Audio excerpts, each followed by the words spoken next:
also like to welcome Latika Kohli, Director and Global Partner of Venture for All, and President and Founder of Young Minds, a very successful entrepreneur in her own right. Warm welcome, Latika. Latika is also our event chair for today, and she has helped us put this program together, so thank you very much. May I request past President Neena Malhotra ji to welcome and felicitate Professor MQuade with a trophy.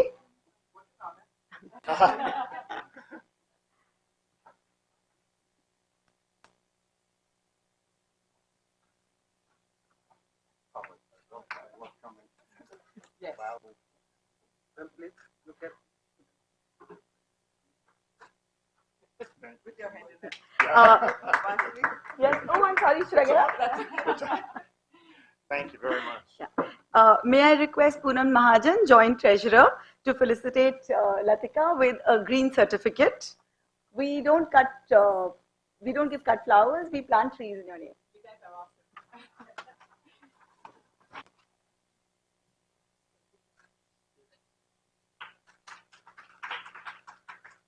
Studies suggest that countries which have proportionately higher percentage of entrepreneurs in their population have developed much faster as compared to countries which have a lesser percentage.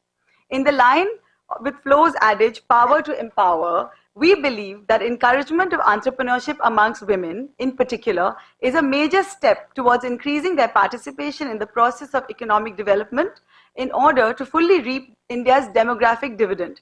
Many of us in this room are either entrepreneurs currently or have been at some point or are maybe looking to start a new venture.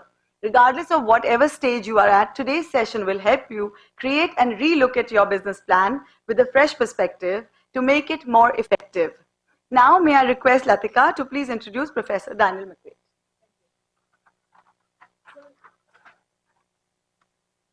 They say the best way to predict the future is to create it. And entrepreneurship really provides you the tool set to convert that thought to action. But we all didn't go to business schools, right? Let alone Columbia Business School. I know I was rejected. I'm sorry. Keep trying, Monica. I'm at it. A couple of decades down the road.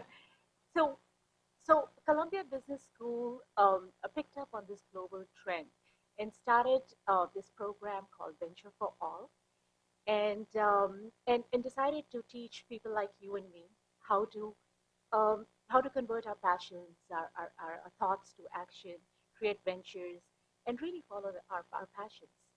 Amongst us, we have the director of Venture for All, who has incredible experience, not only on campus, but internationally. He teaches in Jakarta, Singapore, China, Japan, and comes to us over here in India twice a year, sometimes more than twice a year. We all love him. And teaches seasoned entrepreneurs, CEOs, college graduates, people in their PhDs, masters, and he's taught young kids like my daughter when she was in 9th grade how to follow her passion, how to convert that thought to action. And I'm honored and I'm blessed to introduce to you Dan McQuade. Thank you, Monica. Well, I've come a number of times and spoken to your organization, and anytime you call, I will come. So I love the audience. We had I think the first time I came was about 4 years ago now, right. and actually one of my students is back there where we had a 3-day session with the ladies. Do you remember that? Yes. Yes, and we had a great session. But you were there as well, yeah. I truly enjoy India. I'm in love with India, and I just look at it as an incredible country. I feel loved when I come to this country all the time. I embrace it, but I also look at the opportunity here, and it's incredible. I just wish that I was about maybe 20, 30, 40 years younger, so I could jump in with both feet. But just to give you an idea of how I feel about this country, and also the entrepreneurial spirit that I have, and my belief in lifelong learning, I have a startup that I'm going to be starting here in India in a few months. And I've been working on it for 18 months. And we decided to launch it in India. Yes, right. We're going to start it. We're going to start it here because of the research we did. We felt that this is the country to engage. I wish I could tell you more, but until it gets launched, I have to keep it a little quiet because we have to watch different countries that take our information and try to do things. But that's how much we believe in it. You know, and I hope today is just going to be the start of future communication. You mentioned a lot about the business plan, and we have a short period of time today that I'm going to jump through. I'm going to give you, what we're doing, what we see in India, especially with the growth of entrepreneurship, especially with women here, and how the changing cultural adaptations are happening. And then we're going to jump into a business model plan, where it starts and how important that piece is. And I'm going to walk you through that. And actually, you're going to use someone in this room as an example. Hopefully, she won't critique my work too tough. But I think you'll enjoy it. At any time, please feel free to interrupt. I am the world's worst student. I will interrupt the professors, the teachers, all the time. I don't get it. I go, whoa. I didn't get that. So please, if you have any questions at any time, please jump in. Okay? And I look forward to doing this and talking to you after we get done. All right? Thank you. Okay. Thank you. We're going to sit there so that we can also... Sure, enjoy. You don't want to look back there. Thank you, Dan. Okay, Dan, can you take one photograph, please? Sure.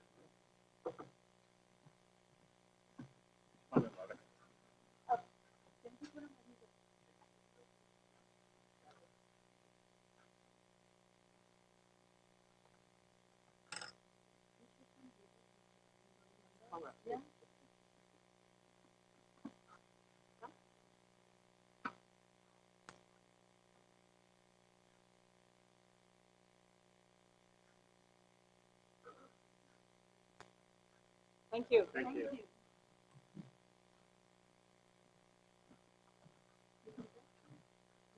I am good to go. If you could just bring these lights down here a little bit.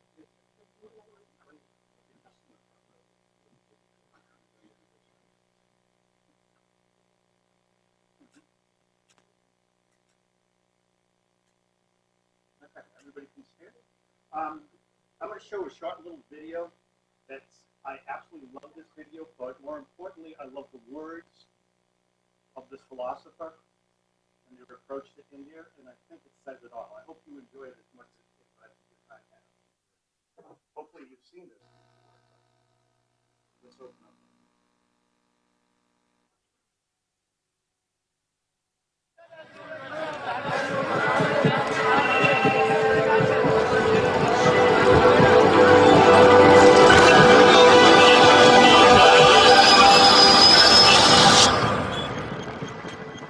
The world has enough technology now. If its old prejudices and stupidities can be dropped, we can make the whole world a paradise. Nothing is lacking. If we can reach to the moon, if we can create so much destructive power, the same power can be transferred into creativity.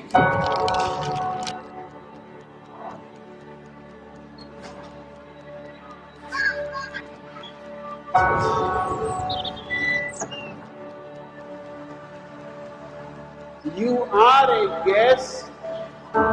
Leave this earth a little more beautiful for those unknown guests who will be following you.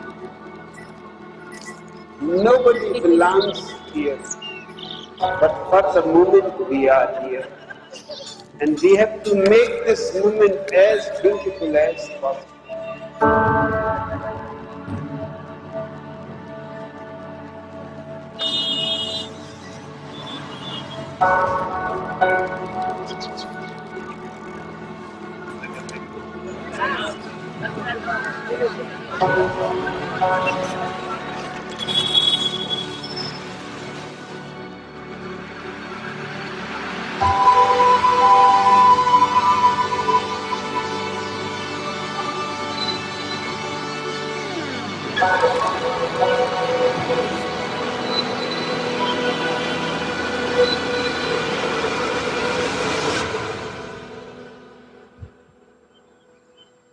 Wherever you are, it will be here and now.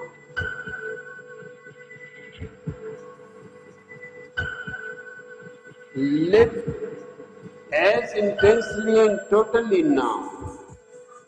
Otherwise, life goes on slipping from your hands like water.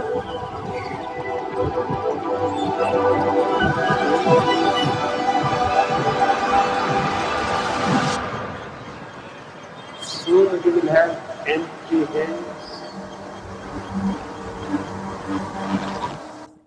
and meeting death with empty hands is an utter failure.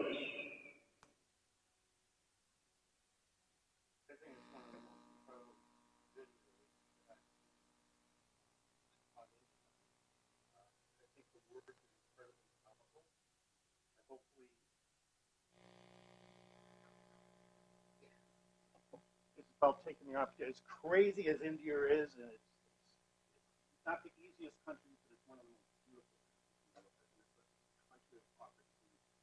And I think these words are so incredible because my dream is to live forever. And I know that's going to happen, but whatever I have every day, I'm going to take advantage of it. That's what an entrepreneur does, right? That kind of type of entrepreneur that has that kind of passion.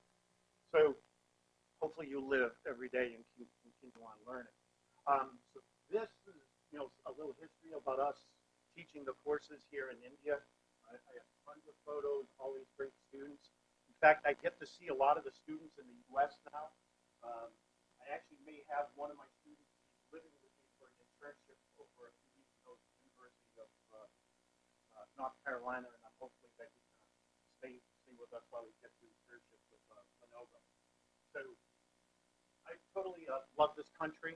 I've actually had the opportunity to work with Bob's daughter to go out, with Bonnie to go out and work with the kids, bring some clothes, bring some food. Let me tell you, I truly enjoyed connecting our country with your country. A little bit about me. I'm a serial entrepreneur. I currently work with the university in a couple of different levels. I work with small businesses through the Small Business Development Center. Basically what we do is we help startups and entrepreneurs around the Columbia campus start up their businesses there. Yes. Okay. Is this better? Can you hear me now? All right, that's much better. So that's a great relationship that we have. And also with the school, I work with Jack and do the workshops on the Columbia MBA program.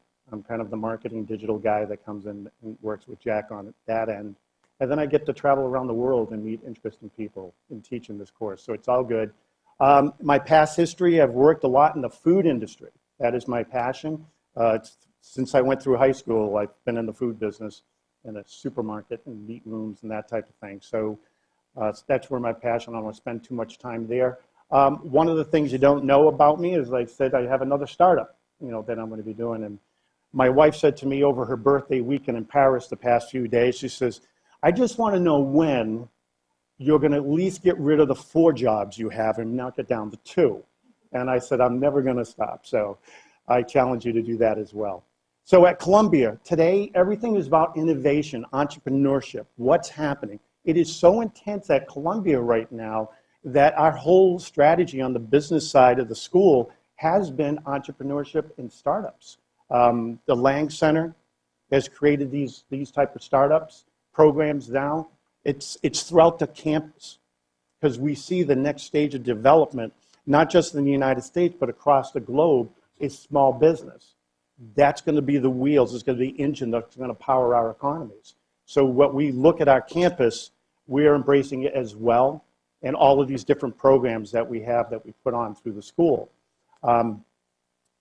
When Modi came to Madison Square Garden in New York in 2014, okay, he said these words, there's no reason to be disappointed. India, is going to progress very, very fast. And you know what? It's the skills of the youth that are going to get you there. Because your population, 70% of your population is under the age of 30. So that's where all the growth, we've got to have jobs for them, we've got to have opportunities, and there's so many changes going on. If you look at this graph, and you can see currently, you're number 6 in the world as far as your GDP. In a very short time, you're going to be number 3. And you're probably going to be number 2 even quicker than that. There's not one economy in the world that is growing as this economy has over the past 8 to 10 years. It's been consistent. You know, China has been doing this. Us, down like this, we haven't had any growth. So it's exciting to see it. You know, with all that growth, there's a little bit of pain. But there's love on the other side, so you have to get there a little bit, right? So just understand that. You know, there's bad news here too. It's very small, very difficult for small businesses to start up. There's a lot of roadblocks, but it's changing. How is it changing? Well, you have this program to Make It India. I cannot go on. You don't see these ads, but in the United States, this pops up all over my internet feed through my cookies. I have to clean my cache all the time because I'm tired of seeing this promo pop up everywhere. It's on Bloomberg. It's I don't even know what this one is. These ads are popping up all over us, you know, to tell us about what's going on in India. So, sense of pride for you. What is India doing globally? They're making incredible strides in the business world. I mean, when we look at the World Bank and we see where they are today versus where they've been, and I know you can't read this, but trust me, you know, this is where you are right now. This is where you were as far as your percentage of doing business. The scale that you see here coming down means it's getting easier and easier. You can see how it's projecting, what direction it's going. So you also see an issue here because you know who else sees that? All the other corporate businesses around the world. So, you know, one of the things that you have to understand here in India is you need to protect yourselves because you're going to have global companies come in and displace your India startups, right? So good news, bad news, you're going to be competing more globally right in your own country. There's going to be a lot of changes there. So what new things are happening in India? Well, one of the best things I think that have happened is the GST, all right? And, you know, I bring this up in class, and I know Latika has heard me say this before, but do you know when the United States started their GST? Does anybody know when we began it? Really? All right, want to hear a story? Has anybody seen the play Hamilton yet in the United States? I saw it on Broadway with Lin-Manuel and saw it, like, got our tickets during previews, and then we had to wait a year to go and see it. I have been fortunate enough to be at a award ceremony with him up in Harlem, where he wrote his previous play, In the Heights, and I would working on an inner city program. Very nice gentleman, and he wrote this entire play. One of the things about Alexander Hamilton, he was in charge of our financial development as a country. And the seat of the government at the time was where? It was in New York City. And George Washington said, you know, I'm tired of this president thing. I want out. And so there were different people that wanted to run for president. A guy named Aaron Burr wanted to do it. Another guy named Thomas Jefferson wanted to do it, but he was over in Paris with the ladies, and now he comes back. And they said, listen, you know, we'd love to have TJ be our president. But he said, no, I don't think so. And so Alexander Hamilton says, well, wait a minute. He says, well, you know what, Alex? He says, I want every state to be independent. I want Virginia to be its own state. And, you know, we work with the other states. You know, we charge them taxes. We work back and forth. And Alexander Hamilton said, no. I want a GST. And so, you know, Thomas Jefferson says, what are you talking about? He says, in order for our small little country of 13 states to grow, we need to work with each other and not put up barriers. So he made a deal with Thomas Jefferson. He said, Thomas, he says, if you agree to be the president of the United States and agree to this GST, what do you want? He says, you know, I don't like to commute to New York. I live in Virginia. Why don't we build this little White House over here in Washington, D.C., and then my commute will be short. That's how we ended up in Washington, D.C. with the seat of our government. It was a deal with Thomas Jefferson. But that was our GST, right? That was our GST. So you look at now, that's the early 1800s that started, right? and it still is solid today. So just this one opportunity here of doing the GST is going to explode this country. It's going to absolutely explode it. One of the other problems is this little problem with cash, okay, and paying taxes. And this is one thing you do not bring up at a cocktail party in India, okay? I've learned that. Okay? It is not good cocktail party discussion to talk about demonetization. But this in the long term, there's a lot of pain here. I get it. But there's going to be a lot of love on the other side.